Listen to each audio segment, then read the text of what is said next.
मेरी ये उम्मीद है कि सरकार मेरे लिए कुछ करेगी। मैं अपनी मन की बात सरकार तक कैसे पहुंचाऊं, क्योंकि सरकार मिडिल क्लास से तो बात ही नहीं करती। आप जैसे आम आदमी, मेरे जैसे आम आदमी टैक्स देते थे, सरकार तक नहीं पहुंचता था, किसकी जेब में जाता था या पोजीशन से आप पूछ लीजिएगा। चाहे कुछ भी नहीं करेंगे तो भी हम विश्व की 5वीं सबसे बड़ी अर्थव्यवस्था है, हम तो तीसरी बन जाएंगे। एक आदमी जब कमाता है तो इनकम टैक्स देता है, उसके बाद जब कोई सामान खरीदता है तो इनडायरेक्ट टैक्स देता है जीएसटी के नाम पे। इतना पैसा सरकार पहले ही ले चुकी होती है उस आदमी से, लेकिन फिर भी जब सड़क बनता है तो उसे टोल टैक्स के नाम पे अलग से टोल लिया जाता है। ये क्यों? टैक्स पहले नहीं देते थे क्या? हाँ, पहले आप देते थे ना? हाँ। ये 2014 में शुरू किया आपने टैक्स? नहीं, टैक्स तो पहले से दे रहे फिर हैं। पहले क्यों नहीं आपने बोला कि हमारे को सड़क क्यों नहीं सही, हमारे गड्ढों में उछलते कूदते हम क्यों जा रहे? 54 या 56 बार मैंने सुना जीएसटी की मीटिंग हो चुकी है। जीएसटी जब आया था तो इसको ये बोल के लाया गया था कि सिंपल टैक्स है, एक देश एक टैक्स। लेकिन आपको नहीं लगता आज 54 बार मीटिंग करनी पड़ी 2017 से लेके अब तक? सिंपल टैक्स, एक टैक्स, कहीं वो गुम तो नहीं हो गया? कई बार कंफ्यूज ये हो जाते हैं, सरकार मतलब क्या? आप बताओ सरकार क्या होती है?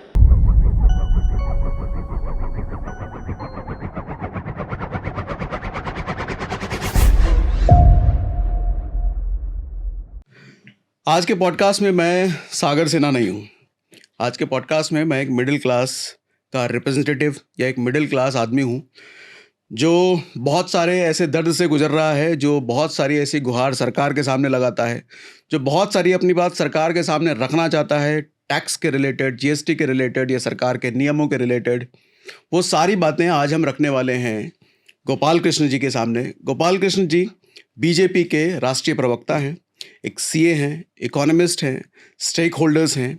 ये अपनी बात, ये मिडिल क्लास की बात सरकार तक, यानी कि जनता की बात सरकार तक और सरकार की बात जनता तक पहुंचाने का एक माध्यम का भी काम करते हैं। तो मैं being a middle class man आज इनसे बहुत सारी बातें टैक्स के रिगार्डिंग, फिनेंस के रिगार्डिंग, पैसों के संबंधित, जो एक मिडिल क्लास को सीधा इम्पैक्ट करती है, वो सारी बातें आज मैं इनसे करने वाला हूँ। और उम्मीद है कि ये सारी बातें आपके भी मतलब की होंगी, क्योंकि मुझे पता है कि मेरी तरह आप भी मिडिल क्लास हैं। तो मेरे साथ है गोपाल कृष्ण सर। गोपाल कृष्ण सर, कैसे हैं आप? मैं बहुत बढ़िया हूँ सागर जी। आपके माध्यम से आपके सब दर्शकों को भी मैं अपना अभिवादन देना चाहता हूँ। और फिर मैं ये भी कहना चाहता हूँ कि आपने जो मिडिल क्लास का, मैं भी मिडिल क्लास ही हूँ। तो मैं भी आप ही की तरह और आपके श्रोताओं की तरह ही उनके बीच का हिस्सा हूँ, उनका साथी हूँ। मेरा सवाल ये है कि मैं एक मिडिल क्लास आदमी हूँ और बजट आने वाला है। मेरी ये उम्मीद है कि सरकार मेरे लिए कुछ करेगी। मैं अपनी मन की बात सरकार तक कैसे पहुँचाऊँ, क्योंकि सरकार मिडिल क्लास से तो बात ही नहीं करती। नहीं, ऐसा नहीं है। बजट के अंदर ही इंडस्ट्रियलिस्ट और वो क्या है कि थोड़ा सा ग्लैमरस वो रहता है, इसलिए उनका मीडिया वगैरह में ज़्यादा स्पेस मिलती है। लेकिन हम लोगों ने भी बार बार बजट के माध्यम से, पार्टी एक प्लेटफॉर्म है, भारतीय जनता पार्टी में पार्टी एक बड़ा प्लेटफॉर्म है जो सरकार की बात को जनता तक, पॉलिसीज को लेके जाती है। और जनता की जो बात है अपने कार्यकर्ताओं के माध्यम से हम एसिमुलेट करते हैं। उस एसिमुलेट करके उन चीज़ों को हमने यहाँ तक किया कि स्टेट लेवल पे स्टेक होल्डर्स की मीटिंग की, जो और बजट के पहले करते हैं। ये स्टेक होल्डर्स कौन होते हैं, थोड़ा सा मैं लोगों के पर्सपेक्टिव से जानना चाहूँगा। देखिए, स्टेक होल्डर होते हैं जिनको, मान लीजिए आपने मिडिल क्लास एक स्टेक होल्डर है, उसका इंटरेस्ट है कि देश की अर्थव्यवस्था तेजी से आगे बढ़े। एक गरीब तबका भी एक स्टेक होल्डर है, उसका इंटरेस्ट है कि सरकार की जन कल्याणकारी योजनाएं उस तक सही ढंग से पहुंचे, corruption free, leakages free system से उसके पीछे पहुंचे। किसान, तो जितने भी तो लोग कम्युनिटी का रिप्रेजेंटेटिव कह सकते हैं, सेगमेंट्स हैं समाज के, ज्योग्राफिकल एरियाज के, उन लोगों का अर्थव्यवस्था में भागीदारी जो चाहते हैं, उनका इंटरेस्ट होता है, वो सब स्टेक होल्डर्स हैं।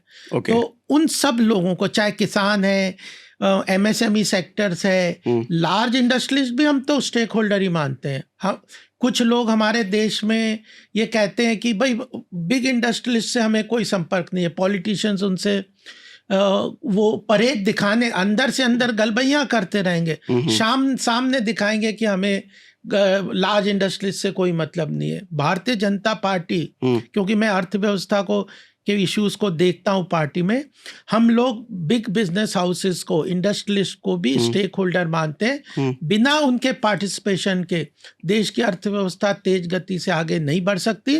और जो सरकार का डिस्ट्रीब्यूटिव मॉडल है, यानी जन कल्याणकारी योजनाओं का जन जन तक उनका लाभ पहुंचे, जिसको डिस्ट्रीब्यूटिव मॉडल कहते हैं, वह उसके लिए रिसोर्स चाहिए। अगर सरकार के पास पैसा ही नहीं है तो वो क्या गरीबी तो बांटेगा फिर। तो इसलिए सरकार के पास पैसा नहीं है, नहीं, अगर नहीं है, अच्छा अगर नहीं, तो इंडस्ट्रियलिस्ट, बिजनेस कम्युनिटी, एमएसएमई, सभी लोग देश की अर्थव्यवस्था के लिए इक्वल हिस्सेदार हैं। तो आपको लगता है कि मिडिल क्लास की बात पहुंचती है सरकार तक? पहुंचती नहीं, अच्छी तरह से रखी जाती है और मजबूती से रखी जाती है।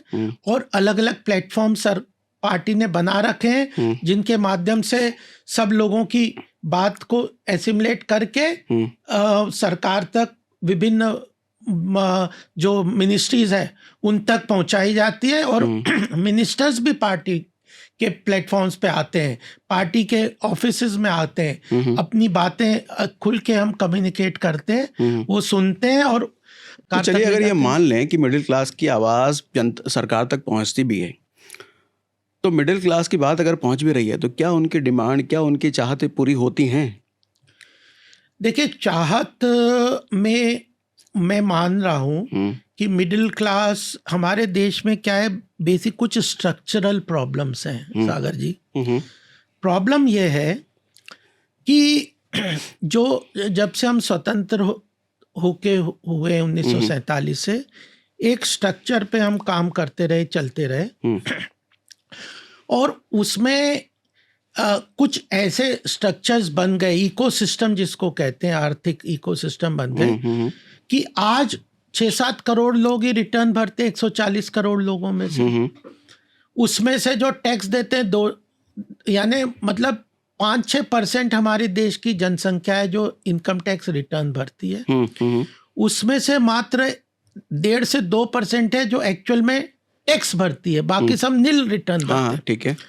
अब ये जो 1.5-2% जो टैक्स भरते हैं, जिनको हम सैलरीड क्लास इसमें ज्यादा है, मैं उनके साथ एग्री कर रहा हूं। मैं आपके सामने ये बात कह रहा हूं कि उन लोगों को के मन में ये भावना बहुत बड़ी गहराई से भर गई है कि भाई हम उन लोग जो टैक्स कमाते भी हैं और जो प्राइवेट या जो डायरेक्ट जिनको सैलरी नहीं है, जिनका टीडीएस नहीं कटता, वो लोग जो टैक्स नहीं देते, उन लोगों की भरपाई भी हमारे द्वारा की जा रही है। बिल्कुल, यही आपकी समस्या की बात है। हाँ, बिल्कुल सही, यही आप मिडिल क्लास बात, ये बात है। हम लोगों ने बहुत स्ट्रांगली इस बात को कहा है। लेकिन मैं तो एक मिडिल क्लास ठहरा, मेरे को इन चीज़ों से ज़्यादा मतलब नहीं है। मैं तो 9 to 7 नौकरी करने वाला आदमी हूँ। मुझे तो ये समझ में आता है कि ये जो बजट आने वाला है, इसमें मेरी कितनी बात मानी जाएगी। अब जैसे मैं मानूँ, अभी इस बजट की भी बात करेंगे, लेकिन पिछले साल जो बजट आया, ये जो अगस्त जुलाई में आया था, तो उस बजट में आपने बोला कि मिडिल क्लास की बात जाती है वहाँ तक और मानी भी जाती है। तो एक रफली अगर मैं ये पूछूं कि पिछले बजट में कौन कौन सी बातें मिडिल क्लास की गई थी और कौन कौन सी मानी गई? देखिए, सबसे बड़ी बात है, उनकी डिमांड रहती है कि स्टैंडर्ड डिडक्शन बढ़ा दिया जाए, क्योंकि उनको लगता है कि सैलरीड क्लास का टीडीएस कट जाता है और बाकी लोगों का तो टैक्स कंप्लायंस कम है, नहीं है, बहुत लोग नहीं करते, तो उनका टीडीएस कटता नहीं, तो वो टैक्स स्लैब में आते नहीं। दूसरा, उनका कहना है कि भाई हमारे बिजनेस और इंडस्ट्री को तो जो खर्चे होते हैं उसको तो बिजनेस और उसमें से उसका एग्जम्पशन मिल जाता है ना, खर्चे कट जाते हैं, फिर उसकी इनकम होती है। हमारी तो ग्रॉस पे सैलरी पे टैक्स लग जाता है। तो इसलिए उनके स्टैंडर्ड डिडक्शन बढ़ने चाहिए। उसका कॉन्सेप्ट भी स्टैंडर्ड डिडक्शन का एक बेसिक चीज का वही था। तो हमने उसको 50,000 रुपया साल का था, उसको 75,000 किया। लोअर लेवल पे स्लैब रेट्स कम किए। क्या मिडिल क्लास सेटिस्फाइड था इससे? नहीं, सेटिस्फेक्शन तो मैं कह रहा हूँ कि अभी और बहुत कुछ करने की जरूरत है। अच्छा। उसका कारण ये है कि मिडिल क्लास का जो ये बात मैं भी कहता हूँ कि उसके मन में इन कंपैरिजन टू टैक्स इवेडर्स, उनके ऊपर उनको लगता है कि हम उनकी टैक्स इवेडर्स की जो टैक्स इवेडर क्या होता है? जो टैक्स इनकम तो होती है लेकिन टैक्स पे नहीं करते, क्योंकि वो उस तरह से सैलरीड क्लास का तो टीडीएस ही कट जाता है ना। टैक्स इवेडर मान लो एक, अगर हमारे देश में टैक्स पेयर जो हैं, अगर अगर 1.5-2% ही टैक्स दे रहे हैं, इनकम तो ऐसा नहीं है कि टैक्स स्लैब में इतने ही लोगों की होगी। पर अगर हमारी 5-5, 10-10, 50-50 लाख की गाड़ियां बिक रही हैं, वो ज़्यादा है, और 1 करोड़ से ऊपर इनकम टैक्स पे दिखाने वाले कम है, उससे कई गुना ज़्यादा है। लेकिन मैं तो अपनी बात करूंगा, मैं तो टैक्स दे रहा हूँ, तो मेरे लिए क्या है? स्टैंडर्ड डिडक्शन को बढ़ाया, लोअर लेवल के जो टैक्स स्लैब्स हैं, जो 5 लाख, 2.5 लाख, जो 3 लाख तक का हमने टैक्स नील किया, 3 लाख तक का रेट तक का टैक्स नील किया। उसके बाद उससे ऊपर जो स्लैब्स किए उसमें टैक्स रेट कम किए, 5%, 10% और 20% और 30%। तो जो नीचे के तबके के जो टैक्स स्लैब्स में उनके लेवल को बढ़ाया, और ओवरऑल अगर 9.5 लाख तक का कोई आदमी इनकम रखता है तो उसको नील टैक्स लगेगा। इस तरह का पूरा स्ट्रक्चर क्या। लेकिन मैं ये अभी भी आपकी बात से एग्री कर रहा हूँ कि अभी इस साल उन्हें और बेनिफिट मिलने चाहिए। लेकिन अगर पिछले साल की बात करूँ, सबसे ज्यादा पिंच हो रही है टैक्सेशन की। मैं अगर पिछले साल की ही बात करूं, जितना टैक्स में जो रिबेट आपने बताया, ठीक है, मान लो मिल गया, मान लो क्या मिल ही गया, सर महंगाई 6-7% है, और ये 6-7% तो मैं कहता हूँ किताबी है। असल महंगाई तो मेडिकल में देकर देखें तो 14-15% की महंगाई है। राशन के सामान पे महंगाई देखें तो 10% से ऊपर महंगाई है। ये 6-7% तो किताबी महंगाई है, असल में महंगाई ज़्यादा है। इतनी महंगाई होने के बावजूद सरकार जो रिबेट वगैरह ये सब डिडक्शन वगैरह देती है, आपको नहीं लगता कि ये तो महंगाई के पेट में चली जाती हैं, आम आदमी तक तो पहुँचता ही नहीं है, उनको फ़ायदा तो मिलता ही नहीं इन चीज़ों का? नहीं, देखिए इकोनॉमी की ग्रो के 2 पर्सपेक्टिव होते हैं, है ना। एक तो है कि उसके हाथ में इनकम कितनी हो, टैक्स के कारण भी होती है, उनकी इनकम बढ़े, वो भी एक है। तो हम दोनों, सरकार को दोनों लेवल पे काम करना है, ठीक है। अर्थव्यवस्था को ग्रोथ मोड में भी ले जाना है ना। और जो हमारे देश में इनइक्वालिटी ऑफ इनकम भी बहुत ज़्यादा है, बहुत बड़ा वर्ग है जो कि इकोनॉमिक ग्रोथ में पार्टिसिपेशन किसी न किसी कारण स्ट्रक्चरली या जिस कारण भी एक ऐतिहासिक पर्सपेक्टिव देख के उनकी पार्टिसिपेशन कम है। बहुत बड़ा एरिया है, हाँ, जो गरीबी रेखा से नीचे है। उनकी भी, हमारी जो सरकार है वो वेलफेयर स्टेट, हमारा संविधान भी यही कहता है कि सरकार वेलफेयर स्टेट है, और जिन जिन सेगमेंट्स को ज़्यादा ज़रूरत है उन लोगों को सोशल वेलफेयर के द्वारा उनको ऊपर लाने का काम भी सरकार की जिम्मेदारी है। उसके लिए भी रिसोर्सेज चाहिए, तो उसको भी देखना है, इंडस्ट्री को देखना है, मिडिल क्लास को देखना है, इसके लिए रिसोर्सेज चाहिए। मिडिल क्लास के पैसे से ये सब होता है? 1 मिनट, अभी पूरी बात। और दूसरी, ईज ऑफ लिविंग भी देखना है। अगर आप केवल जनता के हाथ में कितना पैसा है, डिस्पोजेबल इनकम ही केवल एक क्राइटेरिया होती है। इकोनॉमिक्स में क्या होता है, मल्टीपल फैक्टर्स को बैलेंस करके, इंटीग्रेट करके एक डिसीजन, ऑप्शंस है ना। आप तो मार्केट से जुड़े हैं, आपके शायद श्रोता भी काफ़ी मैंने देखा जुड़े रहते हैं। ऑप्शन है कि ये है या ये करें या वो करें। तो इकोनॉमी भी मल्टीपल ऑप्शंस है। एक है कि टैक्स ही, कुछ लोग ये कहते हैं अरे टैक्स लेना ही छोड़ दो, इनडायरेक्ट टैक्स ही लेते रहो।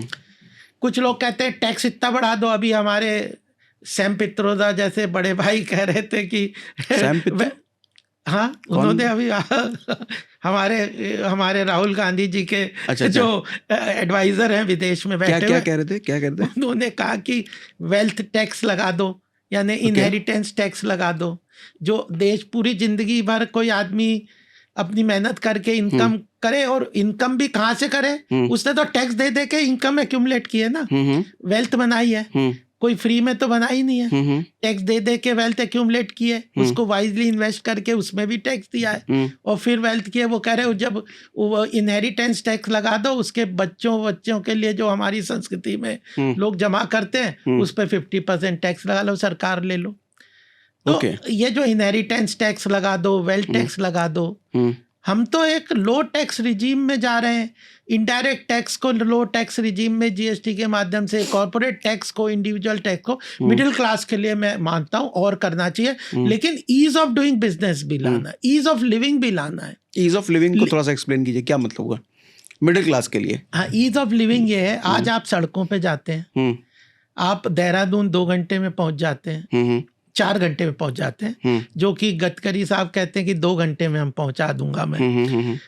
मैं ऋषिकेश जाता हूँ, 4 घंटे में हरिद्वार ऋषिकेश पहुंच जाते हैं। जयपुर, हम नोएडा रह रहे हैं, यहाँ से आप आगरा चले जाइए, आप यहाँ से कानपुर चले जाइए, लखनऊ चले जाइए, दिल्ली चले जाइए, जयपुर चले जाइए, आप देहरादून चले जाइए, मेरठ चले जाइए, कितने स्मूथ आप पहुंच जा रहे हैं। लेकिन तो देखिए अब 4 करोड़ पूरे जो कितने आवास थे हमारे देश में 60 साल में, 1947 में हम स्वतंत्र हुए, जब प्रधानमंत्री आवास योजना आई थी, शायद 14-15 को में लाए थे, 2014-15 में प्रधानमंत्री आवास योजना। उस समय पूरे लगभग 60-65 साल में 35 लाख घर, वो कहते हैं, कांग्रेसी कहते हैं कि भाई ये तो इंदिरा आवास योजना को तुमने नाम बदल दिया। अरे तुमने इंदिरा आवास योजना में 35 लाख घर दिए थे पूरे गरीब तबके को, हमने प्रधानमंत्री आवास योजना के अंदर उन घरों को कर दिया, 4 करोड़ लोगों को दे दिया है, और अभी 3 करोड़ का और टारगेट रखा है। ठीक है, तो 10 साल में हम 4 करोड़ को दे सके, तुम 60-65 साल में 35 लाखों को दे सके। जब प्रधानमंत्री जल जीवन मिशन के अंतर्गत हमने तय किया है, 2019 में ये किया था कि हम 2025 तक हर उन घर को नल के द्वारा जल दे देंगे। 19.5 करोड़ घर का एस्टिमेशन है, 19.5 करोड़ लोगों को नल के द्वारा हम जल देंगे। और जब 2019 में 2.5 करोड़ लोगों को आपने नल के द्वारा इतने 60-65 साल में जल प्रोवाइड किया था, हमने इस 19 के बाद अब 5 साल में लगभग 7.5-8 करोड़ लोगों का टोटल नंबर है जिनको कि नल के द्वारा जल दे दिया। जैसे अभी बता जो रहे थे ईज ऑफ डूइंग बिजनेस में, सबसे पहले आपने रोड का एग्जांपल लिया था। दिल्ली से देहरादून 2 घंटे में पहुंचने वाले हैं। एक आदमी जब कमाता है तो इनकम टैक्स देता है, उसके बाद जब कोई सामान खरीदता है तो इनडायरेक्ट टैक्स देता है जीएसटी के नाम पे। जब वो सड़कों पे चलने के लिए गाड़ी खरीदता है तो गाड़ी पर लगभग आधा पैसा वो टैक्स के नाम पे दे देता है। मतलब 20 लाख की गाड़ी में 10 लाख तो सरकार लेके जाती है। इतना पैसा सरकार पहले ही ले चुकी होती है उस आदमी से, लेकिन फिर भी जब सड़क बनता है तो उसे टोल टैक्स के नाम पे अलग से टोल लिया जाता है। ये क्यों? मतलब सड़क आप बना तो रहे हैं, लेकिन बनाने के लिए से फिर से अलग से पैसे ले रहे हैं, जो ऑलरेडी मोटा पैसा था पहले ले चुके हैं। फिर ये आधा पैसा जो गाड़ी के नाम पे लिया जा रहा है, 20 लाख में 10 लाख जो टैक्स जा रहा है, उसमें आरटीओ का भी है, वो पैसा किस लिए? वो पैसा कहाँ यूज हो रहा है? कान आप यूं पकड़िए या यूं पकड़िए, अल्टीमेटली रिसोर्स सरकार को चाहिए। उसके बाद आज हमने हमारा जो बजट का साइज है एक्सपेंडिचर और रेवेन्यू का लगभग 45 लाख करोड़ का है, है ना? तो 45 लाख करोड़ को सरकार ने, उसमें से 11.5 लाख करोड़ अगर सरकार ने इंफ्रास्ट्रक्चर डेवलपमेंट के लिए किया, एयरपोर्ट, रेलवेज, वाटरवेज और जो वो जन कल्याणकारी योजनाओं का तो अलग मैंने बताया, 11 लाख तो इंफ्रास्ट्रक्चर डेवलपमेंट पे है। आज आप नॉर्थ ईस्ट या कहीं भी देश के रिमोट एरिया में चले जाइए, आप हवाई जहाज की यात्रा से एक आम आदमी के लिए चला गया, उसके हवाई जहाज की यात्रा, तो उन सब चीजों के लिए टैक्स तो दे ही रहा है आदमी। तो फिर टैक्स तो पहले भी दे रहा था, इन कंपेरिजन तो पहले क्यों नहीं हुए थे? ये टैक्स पहले नहीं देते थे क्या? पहले आप देते थे ना? हाँ।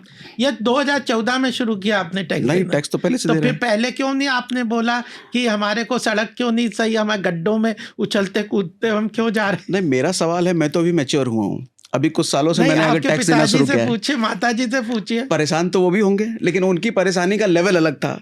मेरी परेशानी तो ये है कि मैं जो पैसे दे रहा हूँ वो पैसा कहाँ जा रहा है। तो इसी सवाल बस ये है, यही तो कहाँ, वो मैंने बता दिया। इतने income tax, GST, RTO tax देने के बाद फिर रोड टैक्स क्यों नहीं? तो वो टोल टैक्स क्यों नहीं? ये तो देखिए अल्टीमेटली मैंने बताया डिफरेंट काइंड ऑफ टैक्स जो है वो तो आप कहीं से पकड़िए, ये नहीं है तो इनकम टैक्स बढ़ा देंगे। तो अल्टीमेटली रिसोर्स, सरकार के बजट में रिसोर्स के सोर्सेस क्या हैं और एक्सपेंडिचर के सोर्स क्या हैं, और दोनों में भ्रष्टाचार और लीकेजेस और किसी तरह का वो लीकेजेस और भ्रष्टाचार नहीं होना चाहिए, ये महत्वपूर्ण है। लेकिन एक चीज मुझे बताइएगा, मैच कर आपके घर में माताजी आपसे पूछेंगे तो अगर आपकी इनकम 50,000 रुपया महीने की है तो खर्चा तो उसी के अंतर्गत करेंगे ना। हाँ, बिल्कुल अगर agree आपको करता हूँ खर्चा मैं। बढ़ाना हाँ, है, हाँ, आपको कल अच्छा मकान चाहिए, आपको अच्छी गाड़ी चाहिए, आपको बच्चे अच्छे स्कूल में चाहिए, तो अगर आपको खर्चा बढ़ेगा तो इनकम भी बढ़ानी पड़ेगी। तो सरकार के पास तो इनकम के सोर्सेज टैक्सेस ही है तो और लेकिन एक उसका चीज बताइए वाइज गोपाल यूज सर। होना चाहिए। अल्टीमेटली आपको पूछना चाहिए, हाँ, कई कंट्रीज में 50% टैक्स ले रही है। मैंने आपको 15% का भी एग्जांपल दिया। स्वीडन वगैरह में 50% टैक्स है। वहां ओके। पे उनका GDP ratio, tax to GDP ratio, वहां पे जो जीडीपी है वह 50% कम्स फ्रॉम टैक्सेस। हमारे यहाँ पे अभी बहुत कम है। यही आपके सैम पित्रोदा भाई वही कह रहे हैं कि भाई अभी तो हम 30-35% ही लेते हैं टैक्स में जीडीपी का। हमें तो 45 लाख करोड़ का हमारा कलेक्शन है। सरकार का मेन सोर्स तो टैक्सेशन ही है। हाँ, और हमारी जीडीपी साइज जो है वो $3 ट्रिलियन है। तो हम तो लगभग बहुत कम है। हमारे पास तो स्कोप है, हमें तो 1.5 लाख का यानी 1.5 ट्रिलियन डॉलर का टैक्स लेना चाहिए जनता से। तो ये वाली बात है, फिर तो बहुत स्कोप है। जीएसटी में क्या है कि जैसे शुरुआत में आया था जीएसटी तो 3 स्लैब बोल करके आया था। आज के टाइम पे ये 6 स्लैब तो हो चुके हैं। 7वां मैंने सुना 35% का भी नया आने वाला है। 54 या 56 बार मैंने सुना जीएसटी की मीटिंग हो चुकी है। जीएसटी जब आया था तो इसको ये बोल के लाया गया था कि सिंपल टैक्स है, एक देश एक टैक्स और सिंपल टैक्स, चीज़ें बहुत आसान हो जाएंगी। लेकिन आपको नहीं लगता आज 54 बार मीटिंग करनी पड़ी 2017 से लेके अब तक, तो इतना कॉम्प्लिकेटेड होता जा रहा है और इतने सारे क्लासिफिकेशन लाने पड़ रहे हैं, तो क्या वो पर्पस सिंपल टैक्स, एक टैक्स, कहीं वो गुम तो नहीं हो गया? अभी आपने शुरू में बोला था कि जनता की बात सुनती कैसे है सरकार। आप तो ताली बजाइए कि 54 बार जनता की बात सुन के हमने मीटिंग करके चीजों को इम्प्लीमेंट किया, सिंप्लीफाई किया जा रहा है। आज आप किसी बिजनेसमैन से आप मेरे से छोड़िए, किसी बिजनेस एमएसएमई वाले से पूछिए, वो कहेगा कि जीएसटी में मेरी लाइफ बहुत ही सरल हो गई है। मुझे मेरा उल्टा सुनना है। नहीं, देखो किससे आप मेरे साथ बात करा दीजिए। आप तो पॉडकास्ट करते ही हैं। आप मुझे इंडस्ट्रियलिस्ट जो एमएसएमई वाले से, देखिए एक्सपेक्टेशन किसी की कभी भी पूरी नहीं। अगर मुझे 10,000 मिलते हैं तनख्वाह, मैं सोचूंगा यार मुझे तो 15 मिलने चाहिए। अगर मेरा मालिक मेरे को 15 कर देगा तो मेरे को 18 होने चाहिए। वो तो इनवैलिड एक्सपेक्टेशन है, ठीक है। तो लेकिन उसको बोलो कि तुम्हारा जीवन सरल हुआ है कि टैक्सेशन के सिस्टम में, वो आपको बता देगा। मुझे कई लोगों ने बताया कि जीवन मुश्किल हुआ है जीएसटी से। कैसे? मैं एक बार समझना चाहता हूं आपसे। सबसे सीधी बात है, आप पहले 13 स्टेट के टैक्स थे और 3-4 सेंटर के थे। 16-17 टैक्स थे, 16-17 डिपार्टमेंट थे। आप 16-17 डिपार्टमेंट में रजिस्टर करते थे। अगर आपके ऊपर उनमें से 16 में से 12 एप्लीकेबल है तो 12 डिपार्टमेंट में आप जाके रजिस्टर करते थे। उन 12 डिपार्टमेंट में अपनी रिटर्न भरते थे मंथली। उनके साथ असेसमेंट के लिए उनके पास जाते थे और असेसमेंट होने के बाद अगर आपका रिफंड बनता है तो आप उसके चक्कर काटते रहते थे कि अरे मेरा पैसा दे दो, पैसा दे दो। ये सारे आपके फिजिकल होते थे। कितना टाइम एनर्जी लगता था। जीएसटी टेक्नोलॉजी वाले आदमी हैं आप। जीएसटी के अंदर आप कंप्यूटर खोलिए, सब कुछ ड्रॉप डाउन मेथड से है, मैकेनिज्म से। अगर आप कंप्यूटर खोल लेके आप करना नहीं चाहेंगे तो बात रहे। अगर आप वो लोग समझ गए, हिंदुस्तान का एंटरप्रेन्योर बहुत समझदार है और वह टेक सेवी भी धीरे धीरे काफी स्ट्रांगली हो गया है।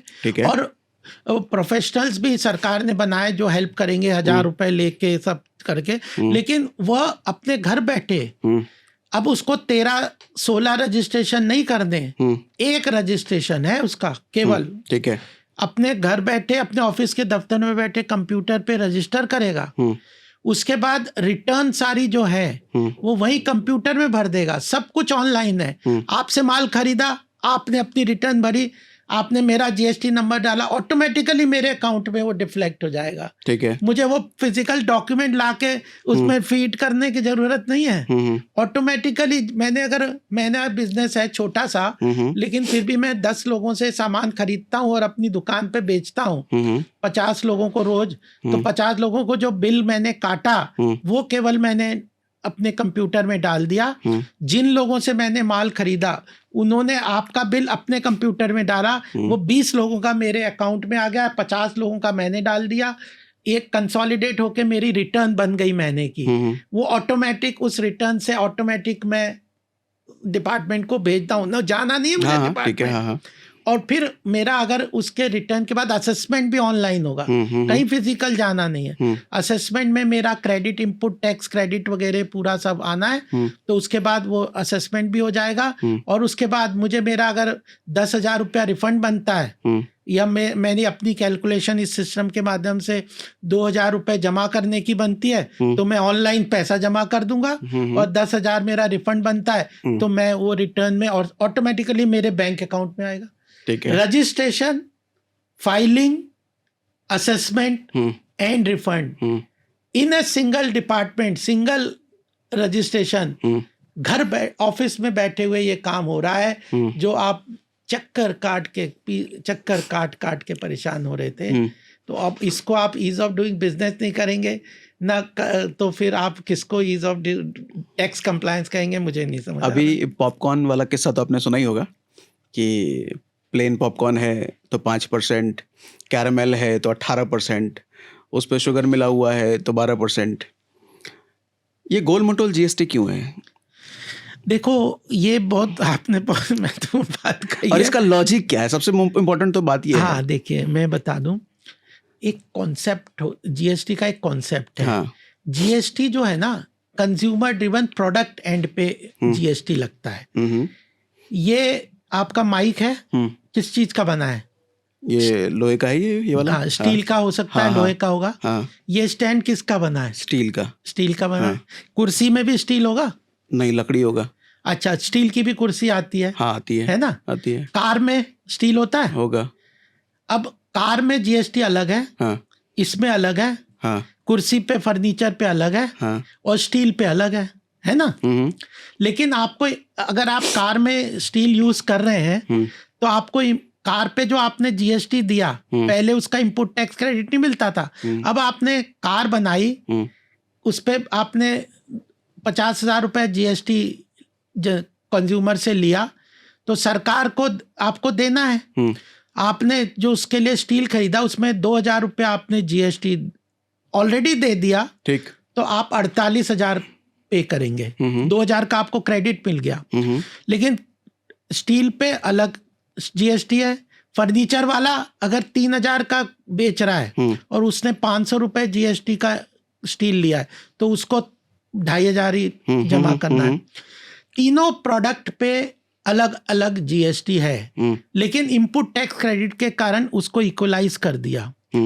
अब लेकिन ये, इसका मतलब ये नहीं है कि आप उसको अगर इस तरह सिंप्लीफाई करोगे, वो कहेगा स्टील में ये जीएसटी है, कुर्सी में ये जीएसटी है, कार में ये जीएसटी है। ये तो फर्क है, तो स्ट्रक्चर है, उसकी ब्यूटी है। उसकी ब्यूटी को आप करो, अगर कैरेमल, आपने कहा पॉपकॉर्न पे कैरेमल लगा होगा तो 18% जीएसटी लगेगा।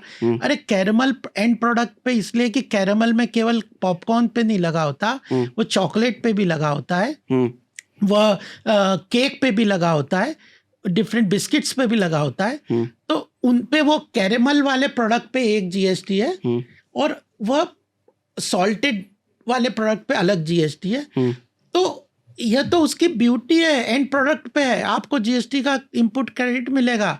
ये स्ट्रक्चर ही उसका जीएसटी का ऐसा है, और ये सिंप्लीफाइड स्ट्रक्चर है। इसके कारण कुछ ऐसे जो पॉपकॉर्न वाले इशू में यानी थोड़ा हास्यास्पद सिचुएशन हो जाती है कि भाई लेने की पॉपकॉर्न खा रहे हो तो 5% जीएसटी लग रहा है, नमक लगा दिया तो 12% हो गया, कैरेमल लगा दिया। तो इस चीज को सरकार देख के, ऐसे जो इश्यूज आते हैं, लेकिन कॉन्सेप्ट को इम्प्लीमेंट करने में कुछ कॉम्प्लेक्सिटीज आ गई, हास्यास्पद या अननेचुरल सिचुएशंस आ गई, तो हम उसको सॉर्ट आउट कर देते हैं। लेकिन उससे के कारण वो कॉन्सेप्ट ही खराब है, या आपके वो एक जो नहीं समझता बिजनेस इकोनॉमिक्स और फाइनेंस को, वही कर सकता है। ये पॉलिटिकल बातें हम भी हाथ से लेंगे, लेकिन बात यह है कि जीएसटी का कॉन्सेप्ट एंड प्रोडक्ट बेस पे है। एक ही रॉ मटेरियल से डिफरेंट प्रोडक्ट बनते हैं, डिफरेंट प्रोडक्ट के ऊपर अलग अलग रेट ऑफ जीएसटी लगता है, क्योंकि कार, एक लग्जरी कार पे एक्स रेट है, एक बेचारे साइकिल वाले का भी लोहा लगा है लेकिन उसके ऊपर जीएसटी अलग रेट है। तो Okay. इस तरह से वो डिफरेंस तो आता आप कह रहे हैं रॉ मटेरियल पे एक टैक्स है, उस रॉ मटेरियल से एंड प्रोडक्ट क्या बन रहा है वो डिफरेंट उस एंड पे प्रोडक्ट आप बन रहे अलग-अलग हैं, GST क्योंकि एक ही एंड प्रोडक्ट नहीं बन रहा। It is a conceptually and product tax, consumer driven and product tax. और कौन कंज्यूमर किस रेट की चीज, कौन सी चीज, यानी लग्जरी आइटम कंज्यूम कर रहा है या साइकिल कर रहा है, यानी कॉमन मैन की यूज कर, उसके बेस पे एक मतलब कॉन्सेप्चुअली जीएसटी एक इक्विटेबल, यानी इक्विटी एक होता है ना, एक तो क्या कि सबको बराबर टैक्स कर दिया, लेकिन एक है कि असेंशियल आइटम पे 0 और फूड आइटम्स पे 0 और 5 भी लगाना है, और लग्जरी आइटम्स पे 28 लगाना है। तो ये चीजें, ये तो सरकार का संवेदनशीलता को आप उसको मतलब तो आप इसको अच्छी बात कह रहे हैं, अच्छी बात कह नहीं रहा है, हाँ। आपको समझा रहा हूँ। हाँ। अगर फिर भी किसी को कंफ्यूजन है तो मैं यही नोएडा में रहता हूँ, आपके पास फिर आ जाऊंगा, फिर समझा दूंगा। GST is and product tax, और उसका इनपुट टैक्स क्रेडिट आपको मिलता है, तो इसलिए इक्वलाइज कर देते हैं हम। तो मुझे एक बात बताइए कि जैसे अभी 6 टैक्स स्लैब है, 7वां होने जा रहा है, 35 भी आ रहा है। हाँ। तो बाहर के देशों में तो मैं कुछ और देखता हूँ, वहाँ तो जीएसटी जैसा वो टैक्स होता है, या तो 1 होता है या मैक्सिमम 2 होता है। तो अगर ये अच्छी चीज है तो वहाँ 1 या 2 इतना सिंपल क्यों रखा हुआ है? असल सिंपल तो उनका है। इनइक्वालिटी है हमारे देश में, हमारे देश में इनइक्वालिटी ऑफ इनकम है, इसलिए भी हमें डिफरेंस हम तो कर देंगे। तो इनकम से जीएसटी का क्या मतलब, क्या कनेक्शन? यानी जो इनइक्वालिटी ऑफ इनकम इसलिए है कि जो मान लो गरीब है, उसको असेंशियल आइटम्स है, अगर उसको गेहूं पे हम एक ही 12-18% कर देंगे तो गेहूं तो आम आदमी के खाने की चीज है। कार एक अमीर आदमी यूज करता है, तो कार पे या जो टॉक्सिक जिसको मटेरियल है, जिस पे आप कह रहे हो 35% टोबैको और अल्कोहलिक पे, तो वो तो असेंशियल आइटम नहीं है ना। तो असेंशियल आइटम्स पे कम रखना पड़ता है। हमारे देश में अगर इनइक्वालिटी नहीं होती, इनइक्वालिटी ऑफ स्टेटस इनकम, इसके कारण हम लोगों ने, संवेदनशील सरकार है, हम जनता के हित में काम करते हैं, दिन रात सोचते हैं। अगर मोदी जी 20 घंटे काम करते हैं तो हम भी 15-16 घंटे तो करते ही हैं ना। तो मुझे अगर संवेदनशील सरकार सच में है तो एक 5 रुपए का बॉल पेन कौन यूज करेगा? किसी गरीब का बच्चा ही तो यूज करेगा। हाँ। उस पर 18% टैक्स क्यों? अगर ऐसी कुछ चीजें, देखिए 54 मीटिंग हम इसीलिए तो कर रहे हैं कि कुछ इम्प्लीमेंटेशन। 54 मीटिंग में 5 रुपए का बॉल पेन समझ ही नहीं आया। नहीं ऐसा नहीं। देखिए ये फेडरल स्ट्रक्चर भी है हमारे देश का, और इसमें जीएसटी काउंसिल सब सेंटर, ये लोग जो सेंटर को ही गालियां देने की कोशिश करते हैं, ये तो फेडरल स्ट्रक्चर है जीएसटी। क्योंकि हमारे देश में ना इनडायरेक्ट टैक्स जो है वह हमारा संविधान कहता है स्टेट सब्जेक्ट है। ठीक है। सेंटर के पास जो है वह एक तरीके से जो कुछ टैक्स के आइटम सेंटर के पास है, कुछ टैक्स के आइटम स्टेट के पास है, जैसे एग्रीकल्चर है और भी कई चीजें हैं, ऑक्ट्रॉय है, बहुत सारे चीजें जो इनडायरेक्ट टैक्स के अंतर्गत थी, वो स्टेट को टैक्सेशन के राइट्स दे रखे थे हमारे संविधान में, और सेंटर के अलग है। अब जीएसटी के अंदर क्या किया गया कि सेंटर और स्टेट के टैक्स मर्ज कर दिए गए। ठीक है। तो जब ये जीएसटी काउंसिल बनी थी तो स्टेट ने कहा भाई अगर जीएसटी का सेंटर ही सारे डिसाइड करेगा और सेंटर हमारे जो टैक्स डिस्ट्रीब्यूट करेगा, हम तो अपने राइट नहीं फोरगो करेंगे। हमारे यहाँ फेडरल स्ट्रक्चर है, स्टेट को ऑन बोर्ड लेना है, संविधान के अनुसार चलना है। हमें गाली कितनी दे दो लेकिन हम संविधान से ही चलेंगे, है ना।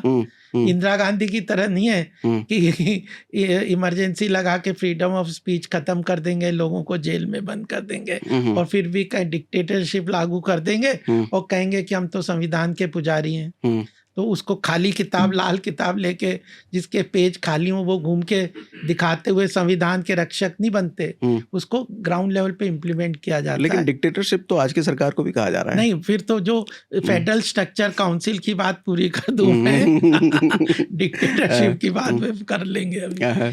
तो वो जब फेडरल स्ट्रक्चर के अंदर जीएसटी काउंसिल का कॉन्सेप्ट निकाला गया कि स्टेट और सेंटर दोनों मिलके एक काउंसिल में बैठेंगे और जॉइंट डिसीजन यूनैनिमस तरीके से लिया जाएगा। तो इसलिए बार बार मीटिंग करनी पड़ती है। सेंटर अपने आप में नहीं कर सकता। हमारे यहाँ 36 के करीब स्टेट और यूनियन टेरिटरीज हैं, तो सबको एक साथ लेके मिलके हर बात के लिए कंसेंसस बनाना अपने आप में प्रजातंत्र में, जो आप अगला प्रश्न जो है उस पे मैं बता दूं, प्रजातंत्र में कई चीजें डिसीजन लेने में थोड़ी सी प्रोसेस लेंथी हो जाता है। चर्चा चर्चा चर्चा चर्चा, तारीख पे तारीख तो कोर्ट को कहते हैं लेकिन यहाँ पे चर्चा चर्चा चर्चा होती रहती है। कल मैं कुछ चीज़ें पढ़ रहा था जीएसटी के बारे में ही। 1000 रुपये से अंदर का अगर जूता कोई आदमी खरीदता है तो 5% जीएसटी है। 12% है, 12% जीएसटी है। अब 1000 रुपये से ऊपर का अगर कोई खरीदता है तो 18 है ना, 18 है। लेकिन अब नई चीज़ भी आ रही है। नई चीज़ वो 10,000 वाली बात थी। हाँ। नहीं, हम शायद गलत बात कर रहे हैं। 1000 रुपये से कम पे 5% है। श्योर हो? श्योर?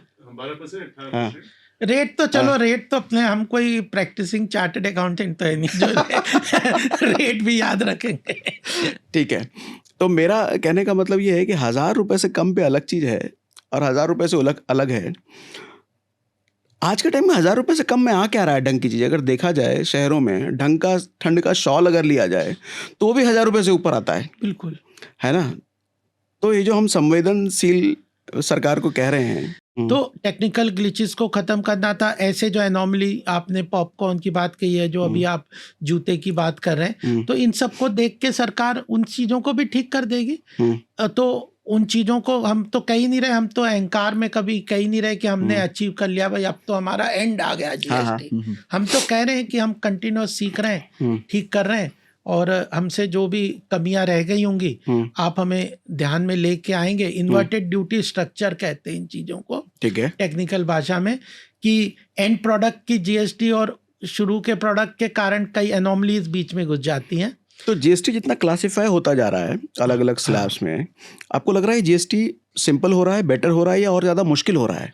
देखिए, एक कॉन्सेप्चुअली एकदम इम्प्लीमेंट करना, अल्टीमेटली जो कॉन्सेप्ट को पूरी तरह ग्राउंड लेवल पे इम्प्लीमेंट करने के लिए बहुत ज़्यादा ड्रैकोनियन हो जाएगा। एक ही दिन सब कुछ कर दें, एक ही टैक्स लग जाए, एक ही सिस्टम हो जाए, रिटर्न में किसी का एरर होगा तो हम उसे ठीक करने का टाइम नहीं देंगे, उसके ऊपर अंधाधुंध पेनल्टी लगा देंगे, तो सब चीज़ें एकदम स्मूथन दिखने लग जाएंगी, लेकिन वो ठीक नहीं है। इसलिए टाइम लग रहा है। अभी एक बार थोड़ी जो ग्लिचेस शुरू के बाद जो कॉम्प्लेक्सिटीज आई, क्योंकि लोगों की ट्रेनिंग नहीं है, लोग उसके साथ एक्वेंटेड नहीं है, इकोसिस्टम में कई चीज़ें, ऑफिसर्स को भी ट्रेन करना है, इंटरमीडिएटीज को भी ट्रेन करना है, यूज़र को भी ट्रेन करना है, आम जनता के माइंडसेट को, जो पहले टैक्स देता था लेकिन उसको पता ही नहीं चलता था, अब उसको दिखने लग गया कि अरे मैंने तो ये बॉटल खरीदी, इसमें 1.5 रुपए का तो टैक्स लग गया। तो पहले तो वो चाहे 2 रुपए का लगता था, उसको पता ही नहीं चलता था, अब उसको दिखने लग गया। तो वो सब माइंडसेट को ठीक करते हुए फिर अब सेकंड फेज पे अभी हम ये कर रहे हैं कि ऐसे एनोमलीज को खत्म करके बिल्कुल सिंप्लीफाई कर देंगे। पता तो अभी भी नहीं चलता। क्यों नहीं पता चलता? पता इसलिए अभी नहीं चलता, बिल अगर आप लेंगे तो पता चल जाएगा। बिल लेने के बाद ना, मान लो मैं किसी रेस्टोरेंट में खाना खाने जा रहा हूँ, हाँ, तो बिल नहीं अब मैंने तो ये भी सुना कि रोटी पे अलग है, पराठे पे अलग जीएसटी है, अलग अलग आइटम पे अलग। पनीर हो गया तो लग्जरी आइटम हो गया। नहीं, ऐसा कुछ नहीं है। ऐसा नहीं है? बिल में आप अगर आप देखेंगे तो नीचे एक, लेकिन बिल तो खाना खाने के बाद आता है। हाँ। जब मेन्यू है, मैं तो मेन्यू देख के डिसाइड कर रहा हूँ।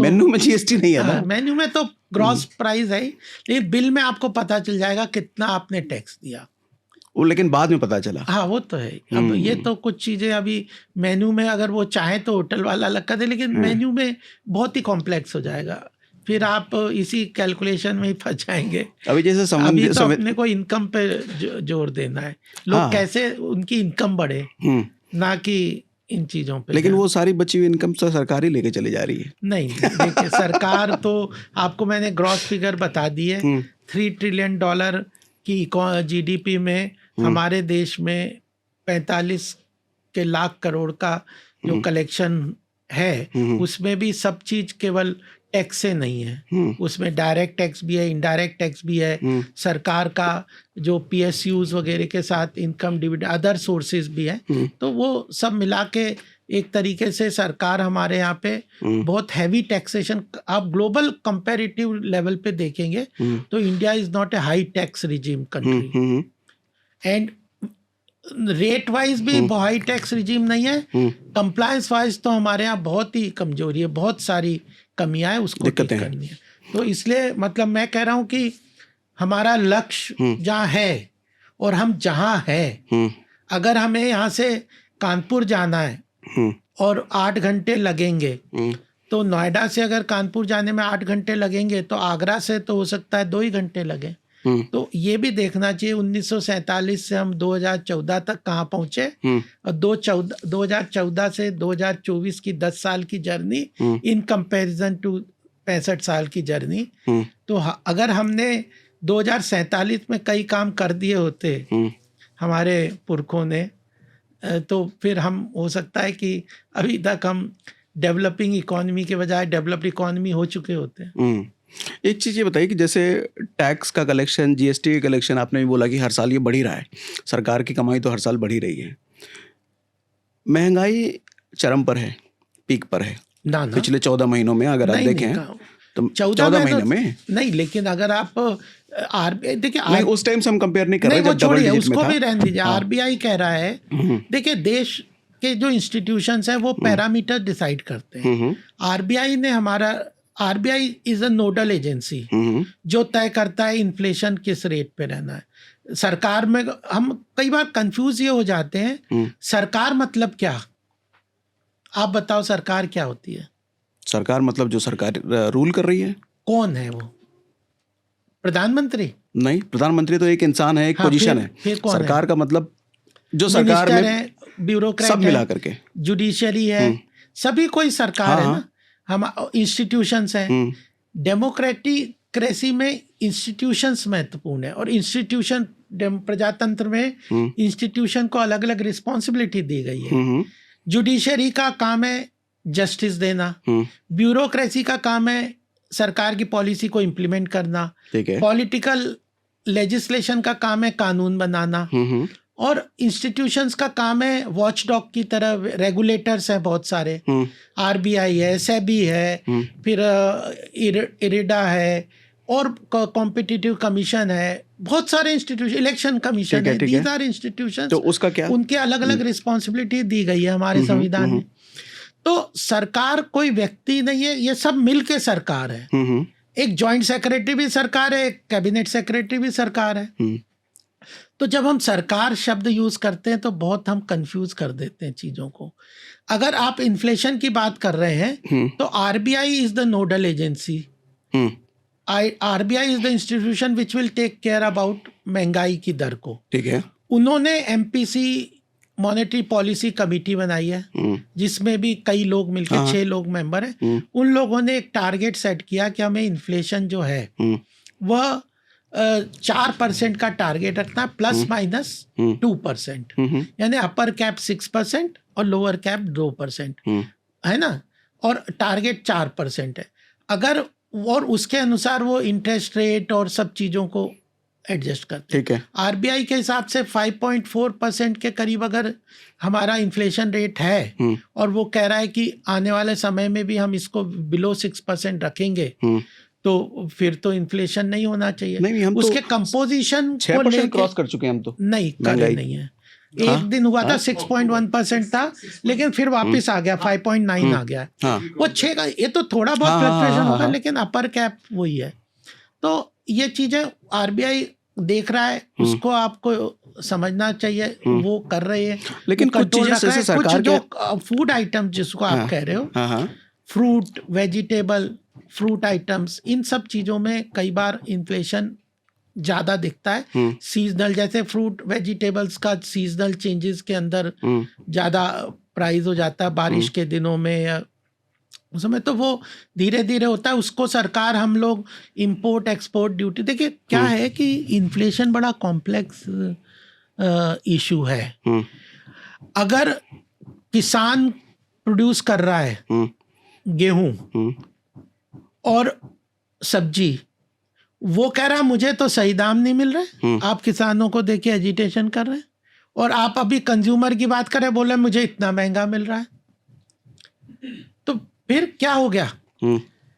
तो ये जो पैदा करने वाला व्यक्ति और कंज्यूमर को भी सही दाम मिले और पैदा करने वालों को उसके सही दाम मिल जाए, इसको मैनेज करने के लिए बहुत सारी चीजें सरकार करती है। चाहे इंपोर्ट यानी कमोडिटी के इंपोर्ट एक्सपोर्ट पॉलिसी, प्याज, अगर प्याज का दाम बढ़ रहा है तो अगर केवल कंज्यूमर को सस्ता देना है तो हम तो इंपोर्ट कर लें ग्लोबल मार्केट से, लेकिन हमारे किसानों को भी, भाइयों को भी कभी कभी सही मिलना है, तो इसको बैलेंस करा जाता है। तो अल्टीमेटली तो आप कह रहे हैं महंगाई सरकार के हाथ में नहीं है? नहीं ना, महंगाई सरकार के हाथ में, हम काम कर रहे हैं लेकिन वो लिमिट के अंदर रख रहे हैं और मल्टीपल फैक्टर्स को इनकॉर्पोरेट करके रख रहे हैं। सरकार के हाथ में ही नहीं तो फिर किसके हाथ में है? सरकार, मैं कह रहा हूँ आरबीआई के हाथ में है, और आरबीआई का import export policy, global market, किसानों की जो आवश्यकता, उसको सरकार भी पूरा, आरबीआई में एमपीसी कमेटी में हमारे भी लोग हैं, सरकार के भी है।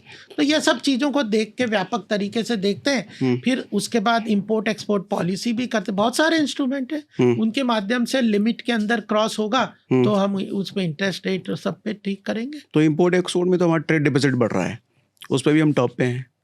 नहीं, ऐसा नहीं है। हाँ, ट्रेड डिफिसिट हमारा बढ़ा हुआ है। तो नहीं, ट्रेड डेफिसिट तो हमारा पेट्रोलियम प्रोडक्ट के कारण बढ़ता है ना। हाँ। तो इसीलिए तो पॉलिसी हमने जब एक्सपोर्ट पे, आज कल ही प्रधानमंत्री ने कहा है कि हमें एक्सपोर्ट को बहुत बढ़ावा देना है, क्योंकि अल्टीमेटली ग्लोबल लेवल पे हमारे को अगर कॉम्पीट करना है तो हमारी इंडस्ट्री, वो भी एक, बिल्कुल होना चाहिए, एक्सपोर्ट ज़्यादा होना चाहिए, हमारी मैन्युफैक्चरिंग स्ट्रेंथ होनी चाहिए, मैन्युफैक्चरिंग कॉम्पिटिटिव होनी चाहिए। फिर आप यहाँ पे आ जाओ कि उसको टैक्स रेट भी बढ़ा दो तो वो कैसे कम्पीट करेगा? तो ये देखिए, बड़ा ये एक्सपर्ट लोगों का काम है, एक जुड़ी हुई है, सारे नोट्स कनेक्टेड है। तो सरकार बैलेंस करती है, हम लोग सब बैलेंस करते हैं। निर्मला सीतारमण जी का एक स्टेटमेंट था कि रुपया नीचे नहीं जा रहा, डॉलर ऊपर जा रहा है, और मीम भी बने थे इस पे। तो इन स्टेटमेंट्स पे आपको क्या लगता है, ये मतलब सच में फन के लिए दिया गया होगा या फिर? नहीं, देखिए, वो उसका जवाब तो वही देते हैं, उनने दिए भी हैं, बहुत बड़ी बात है। लेकिन एक on the spur of the moment जब आप कोई क्वेश्चन करते हो तो उसका सेंस भी समझना चाहिए। देखिए क्या हुआ, कंपैरेटिवली ये रुपया इन कंपैरिजन टू डॉलर, वो with dollar in comparison to other currencies जो फ्लक्चुएशन हुआ, तो जितना रुपया डॉलर के कंपैरिजन में गिरा, अदर करेंसी उसके ज़्यादा गिरी। तो बात यह कि डॉलर धीरे धीरे जब रिकवरी हुई तो डॉलर की इकोनॉमी, डॉलर जो यूएस की इकोनॉमी स्ट्रॉन्ग ज़्यादा हुई ग्लोबल लेवल पे, चाइना वीक हुआ तो डॉलर की स्ट्रेंथ बढ़ गई, तो डॉलर मजबूत हुआ, इतना ही उसका मतलब है। रुपया तो अपने इस लेवल पे रहा लेकिन डॉलर की स्ट्रेंथ बढ़ गई। अभी आप देखो कितना बड़ा हमने काम किया। अभी ब्रिक्स में 2023 में मीटिंग हुई है कजान में, वहाँ पे ये हुआ कि ये जो डॉलर की हेजेमनी जिसको कहते हैं, कि ग्लोबल लेवल पे जो रिजर्व ग्लोबल लेवल पे सब, हमारा आरबीआई के पास भी अगर लगभग 650 बिलियन डॉलर ट्रिलियन जो डॉलर का जो रिजर्व्स है वो हमने किस में रखा हुआ, मैक्सिमम डॉलर में है।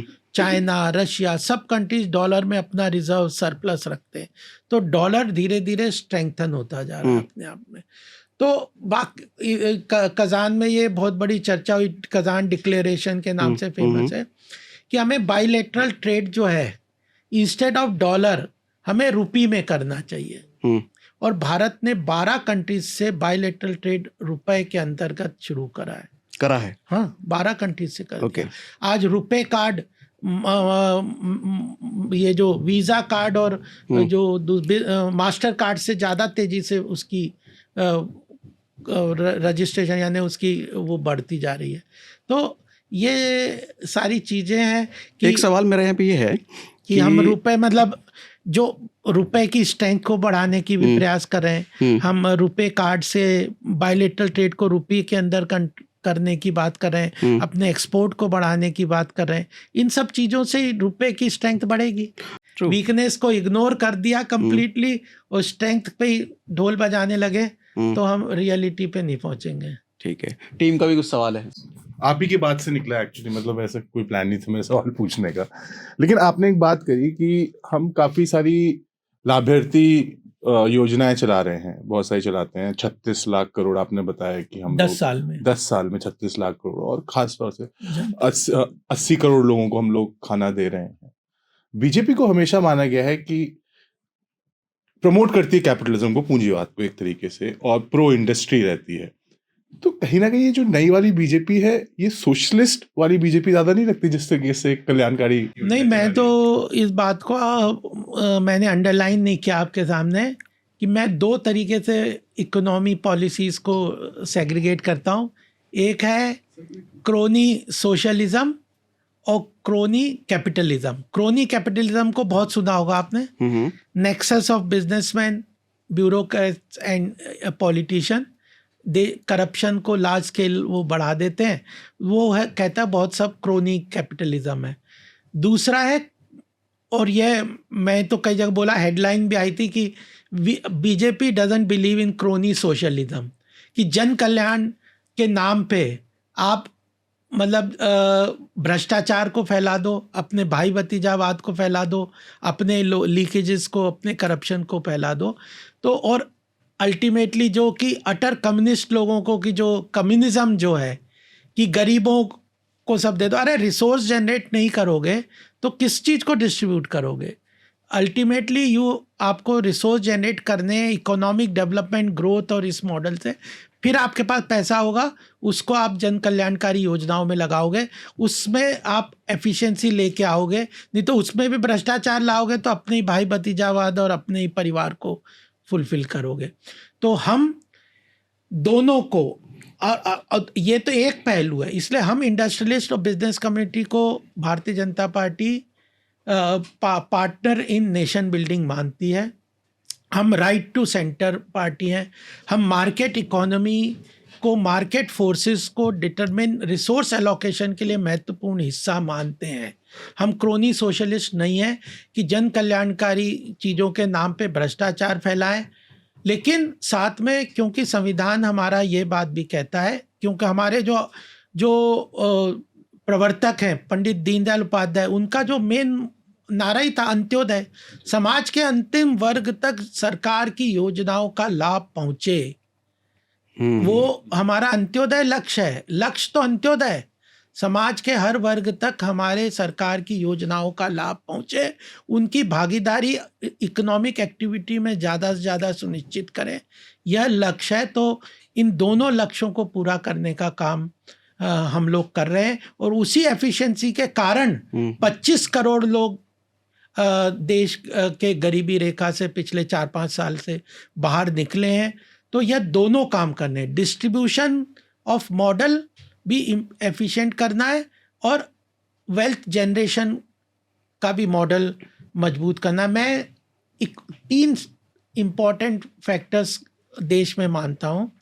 एक है वेल्थ क्रिएटर, एक वेल्थ मैनेजर, और एक वेल्थ डिस्ट्रीब्यूटर, है ना।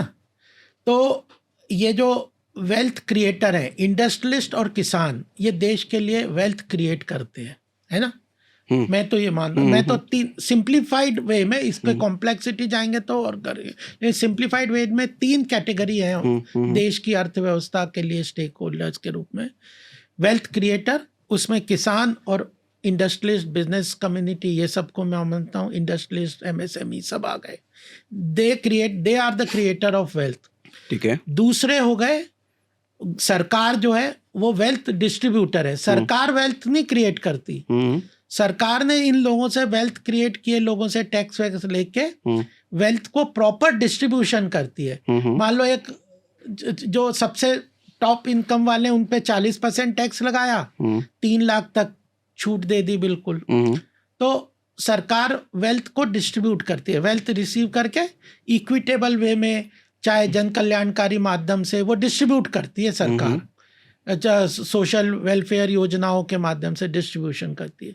और वेल्थ मैनेजर तीसरी कैटेगरी, जैसे प्रोफेशनल लोग हैं ये सब हैं, ये सब लोग हैं वेल्थ मैनेजर हैं, जो लोग करते हैं इनको कंसल्ट करते हैं, इनको वाइज इन्वेस्टमेंट के प्लानिंग देते हैं। तो ये 3 कैटेगरी है, तीनों का रोल है। लेकिन सरकार वेल्थ क्रिएट नहीं करती, सरकार का एफिशिएंट वेल्थ डिस्ट्रीब्यूशन में सबसे बड़ा रोल है, और कोई डिस्ट्रीब्यूट नहीं करता। तो यह वाली बात है, इसलिए ये इम्पॉर्टेंट है हमारे संविधान के नाम से। सोशल वेलफेयर गवर्नमेंट का रिस्पॉन्सिबिलिटी है। हमारी भारतीय जनता पार्टी में अंत्योदय एक महत्वपूर्ण हमारा लक्ष्य है, और डिस्ट्रीब्यूशन का भी एफिशिएंसी लाके काम करना है। तो दोनों हिस्सों को, वेल्थ क्रिएटर को भी सपोर्ट करना है और वेल्थ प्रोड्यूसर यानी जो यूटिलिटी जिसको करते हैं गरीब तबके, उसका भी ख्याल करना है। ठीक है, अच्छा लगा आपसे बात करके सर, गोपाल सर। बहुत सारी चीज़ें आपने मुझे सिखाई, बहुत सारी चीज़ मुझे सीखने को मिला। नहीं, हमें भी अच्छा लगा। देखिए कहते हैं ना, वादे वादे जायते तत्वबोध, यानी जो हमारे धर्म ग्रंथों में कहते हैं कि चर्चा से ही आप सत्य पे पहुंचेंगे। अगर मैं घर में बैठा बैठा अपने घर में ही सोचता रहूं कि मैं जो सोच रहा हूं वही ठीक है, या आप ऐसा सोचें, तो वो नहीं है। हम लोगों ने चर्चा की तो कई चीजें मुझे आपसे पता चली, आपको भी अपेक्षा है कि पता चली होगी, और हम अब जब इस पे चिंतन करेंगे और जब आपके दर्शक इसको सुनेंगे तो हो सकता है कुछ मुझसे नाराज भी हों, तो वो कुछ कमेंट देंगे तो मुझे आप बताइएगा, कुछ गलतियां होंगी तो हम सुधारेंगे। ठीक है, thank you Gopal sir, thanks for coming here. Thank you. मेरे को भी बहुत अच्छा लगा और बहुत बहुत धन्यवाद। Thank you.